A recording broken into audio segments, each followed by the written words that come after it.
Guys, welcome back to my channel. मैं श्वेता पांडे आप सभी का अपने एचएल एजुकेशन में स्वागत करती हूँ। सो गाइस, कैसे हैं आप लोग? मैंने अपने एक वीडियो जो है वो मैं डाल चुकी हूँ, जो कि लाइफ प्रोसेस का फर्स्ट पार्ट था। अगर आपने वो वीडियो नहीं देखा तो प्लीज जल्दी से जाके उस वीडियो को देखिए, उसके बाद ये वीडियो आपको और अच्छे से समझ में आएगी। हम लोग पढ़े थे क्लास 10 का लाइफ प्रोसेस चैप्टर 6। इसका मैं आज पार्ट सेकेंड कवर करूंगी, जो कि आज हमें पढ़ना है फोटोसिंथेसिस। ठीक है, तो आज हमारा टॉपिक क्या है? फोटोसिंथेसिस। थोड़ा सा हम पीछे से रिकॉल कर लेते हैं कि हमने कहाँ तक पढ़ा था।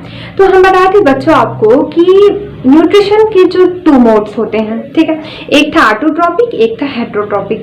ऑटोट्रॉपिक ऐसे न्यूट्रिएंट्स हैं जो अपना भोजन स्वयं बनाते हैं, जैसे ग्रीन प्लांट्स हो गए, ब्लू एल्गीज हो गए, ये सारे अपने भोजन स्वयं बनाते हैं। बट अगर हेटेरोट्रॉपिक की बात करें तो जो अपना भोजन स्वयं ना बना के दूसरों पे डिपेंडेंट होते हैं, वो हमारे हेटेरोट्रॉपिक कहलाते हैं।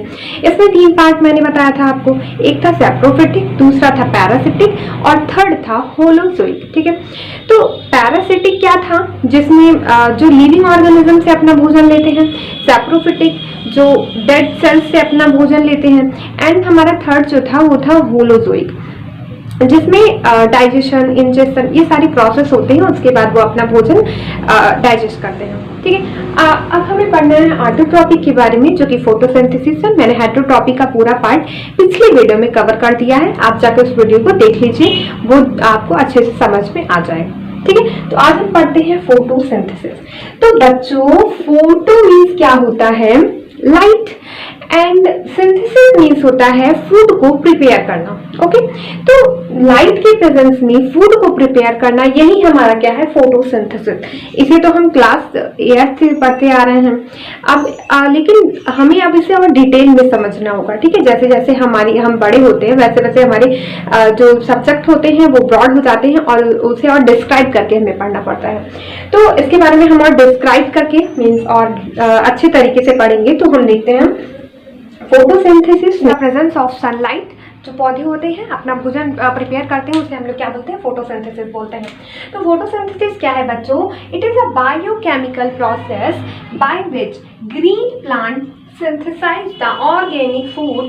Organic foods means carbohydrate from the CO2 and water using sunlight is by the chlorophyll pigment is called the photosynthesis. Means जो plants हैं सिंथेसाइज करते हैं अपने फूड को with the help of CO2 plus water with the help in the presence of sunlight by the chlorophyll pigment.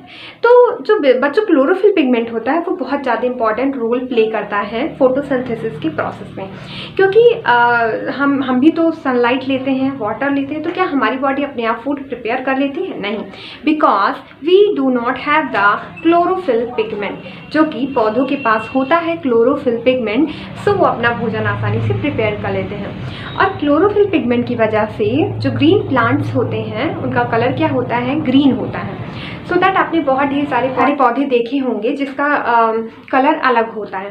तो अगर उनका उन प्लांट्स का कलर अलग है, सो दैट उसमें क्लोरोफिल पिगमेंट नहीं पाया जाता है, उसमें कोई और पिगमेंट पाया जाता है। नेचुरली जो जितने भी प्लांट्स होते हैं वो ग्रीन कलर के होते हैं ज़्यादातर, उसमें क्लोरोफिल पिगमेंट पाया जाता है। सो बच्चों, आप हमेशा याद रखिएगा कि जो ग्रीन प्लांट्स होते हैं उसमें कौन सा पिगमेंट होता है? क्लोरोफिल पिगमेंट होता है। अब हम पढ़ेंगे यहाँ पे एक रिएक्शन क्या कहता है कि carbon dioxide plus H2O water in the presence of sunlight क्या बनाते हैं? कार्बोहाइड्रेट, जो कि ग्लूकोज चाहे जो बोलिए, और प्लस O2 निकल जाता है।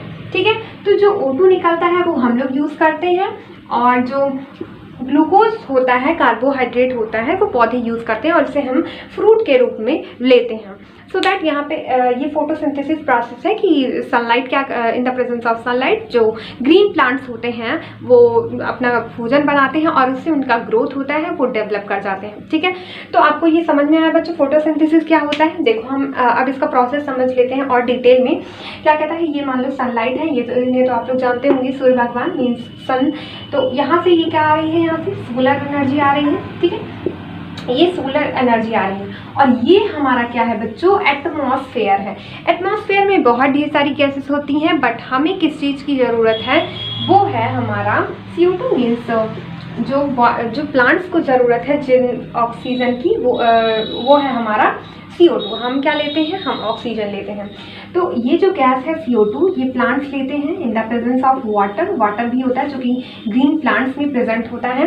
तो in the presence of sunlight, atmosphere से गैस लेके ये लोग वाटर के साथ अपना भोजन तैयार करते हैं, जिसे हम लोग क्या बोलते हैं, फोटोसिंथेसिस बोलते हैं बच्चों। ठीक है, अब इसके हम स्टेप्स के बारे में पढ़ेंगे कि आखिर साइट कौन सा है, कहाँ कहाँ फोटोसिंथेसिस होता है। बच्चों इसके स्टेप्स के बारे में पढ़ते हैं। क्या कहता है कि ये कहाँ कहाँ ये इसके स्टेप होते हैं, कैसे फूड प्रिपेयर करता है by the help of photosynthesis. तो देखते हैं यहाँ पे ग्रीन प्लास्टिड होते हैं जो कि क्लोरोप्लास्ट में पाए जाते हैं। हम क्लोरोप्लास्ट को क्या बोलते हैं, किचन ऑफ द सेल। अब इसको किचन ऑफ द सेल क्यों बोलते हैं, क्योंकि जो फूड बच्चों प्रिपेयर होता है वो यहीं पे प्रिपेयर होता है, इसीलिए हम इसको किचन ऑफ द सेल बोलते हैं। अब ये जो क्लोरोप्लास्ट होता है वो डबल मेम्ब्रेन स्ट्रक्चर होता है। ठीक है, आपको ये दिख रहा है, आपने ये 9th क्लास में पढ़ा भी होगा कि इसे हम लोग डबल मेम्ब्रेन स्ट्रक्चर बोलते हैं। ये जो आपको आउटर वाला लेयर दिख रहा है इसे हम बोलेंगे आउटर मेम्ब्रेन, और ये जो इनर वाला स्पेस आपको दिख रहा है ये लाइन, इसे हम बोलेंगे इनर मेम्ब्रेन, और ये जो बीच में आपको स्पेस दिख रहा है इसे हम बोलेंगे इंटर मेम्ब्रेन स्पेस। सो बच्चों आपको ये समझ में आया कि ग्रीन प्लास्टिड जो कि क्लोरोप्लास्ट में होता है। क्लोरोप्लास्ट क्या होता है, डबल मेम्ब्रेन स्ट्रक्चर होता है, एंड इसके बारे में और वहीं पे क्या होता है, फूड प्रिपेयर होता है। अब देखते हैं हम इसका डिटेल में क्या कहता है कि अगर ये जो आपको सिंगल दिख रहा है इसे हम बोलेंगे थाइलाकॉइड। ठीक है, यहीं पे क्या होता है, क्लोरोफिल पिगमेंट रहता है, यहाँ पे क्लोरोफिल पिगमेंट होता है, यहीं से क्या होता है, फूड प्रिपेयर होता है। और जब ये ग्रुप्ड में हो जाता है तो इसे हम बोलते हैं ग्रेना। क्या बोलते हैं बच्चों, ग्रेना। ये जो डॉट डॉट दिखाई दे रहा है ये जेली जैसा पदार्थ होता है इन प्लांट्स में, उसे हम बोलते हैं स्ट्रोमा। ठीक है, इसे हम क्या बोलते हैं, स्ट्रोमा बोलते हैं बच्चों। अब स्ट्रोमा क्या होता है, इसमें क्या होता है कि लाइट रिएक्शन होता है, इसमें डार्क रिएक्शन होता है। अब हम पढ़ेंगे लाइट रिएक्शन और डार्क लाइट रिएक्शन। हमने देखा क्लोरोप्लास्ट में क्या होता है, ग्रेना होता है, स्ट्रोमा होता है। ग्रेना में हमने बताया कि लाइट रिएक्शन होता है, स्ट्रोमा में क्या होता है, डार्क रिएक्शन होता है। अब बच्चों मान लो एक कोई पौधा है, तो उसके अंदर क्या होता है कि जब वो दिन में होता है तो उसे लाइट रिएक्शन बोलते हैं, जो रिएक्शन दिन में होता है उसे लाइट रिएक्शन बोलते हैं, और जो रिएक्शन रात में होता है उसे हम डार्क रिएक्शन बोलते हैं। क्या बच्चों रात में उन्हें लाइट नहीं मिलती है, सनलाइट की जो ऊर्जा है वो नहीं मिलती, तो क्या प्लांट्स मर जाते हैं? नहीं, वो दिन में ही अपना जो सोलर एनर्जी होता है उसे स्टोर करके रख लेते हैं। ग्रेना में वो सोलर एनर्जी स्टोर होता है और रात में वही हम लोग यूज़ करते हैं। सो दैट बच्चों रात में, दिन में तो हमारा ग्रेना में लाइट रिएक्शन हो रहा है, फोटोसिंथेसिस हो रहा है, तो उससे ऑक्सीजन रिलीज हो रहा है जो कि हम लोग यूज़ करते हैं। बट रात में क्या होता है कि जो पौधे होते हैं वो ऑक्सीजन रिलीज नहीं करते हैं, बल्कि वो और ऑक्सीजन ले लेते हैं हमसे। सो दैट इतना नहीं लेते हैं वो इन्वायरमेंट से कि ख़त्म हो जाए, मतलब मीन्स ज़्यादा वो लोग ऑक्सीजन को नहीं लेते हैं, बहुत थोड़े अमाउंट में, छोटे से अमाउंट में उनको ऑक्सीजन की ज़रूरत पड़ती है। तो रात में इसलिए हम लोग बोलते हैं कि पौधों के नीचे खड़ा नहीं होना चाहिए, क्योंकि हमेशा वहाँ पे कार्बन डाइऑक्साइड रिलीज होता है। और दिन में क्या होता है, दिन में जो पेड़ होते हैं वो हमें ऑक्सीजन देते हैं, और रात में क्या होता है कि ऑक्सीजन लेते हैं और कार्बन डाइऑक्साइड छोड़ते हैं। ठीक है, तो उसी को हम लोग बोलते हैं, जो दिन में वो लाइट रिएक्शन, और स्ट्रोमा में जो होता है उसे डार्क रिएक्शन बोलते हैं।